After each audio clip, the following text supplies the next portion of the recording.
George Cukor, director of Something's Got to Give, the film from which he was fired last June. Robert Shackney asks the questions. Marilyn was an actress who you'd have to produce her more than direct her. She, if you let her have her own head, she did things that were quite original and quite enchanting. Is it true that performers who are unusually good, who stand out, are frequently temperamental? Yes, but so everybody else. You know, the great thing, everybody has doubts and difficulties and fears, but the great thing is if you can overcome it and you can function in spite of them. Did Marilyn? Well, apparently not, poor darling. You see what happened to her. The feeling now is that Hollywood destroyed Marilyn Monroe and her innate creative abilities. Would you, as a man who knows Hollywood, say that there's substance to something like that?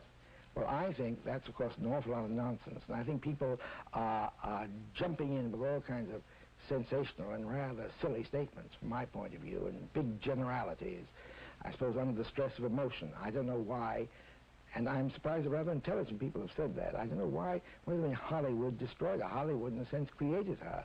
Other pretty girls with good figures and platinum blonde hair did some of the same things that Marilyn did, but when they did it, it was vulgar. When Marilyn did it, it had something. What was the difference?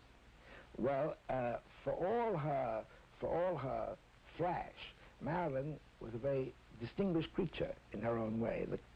The clothes may have been absurd, but she had a distinguished mind, and she was unique. And she had a quality of excitement she was a real movie queen. Just even when she was fully dressed with a big fur coat on and she ran across the screen, you followed her. There was this curious excitement with her. I would always have such pleasure in watching her work with these very, very high heels, which never seemed to interfere with her. And she'd run and she'd jump, and there was always an enormous interest in her.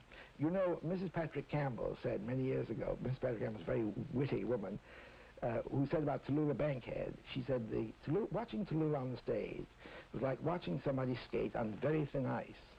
And the secret of her success in England was that the English wanted to be there when she fell through.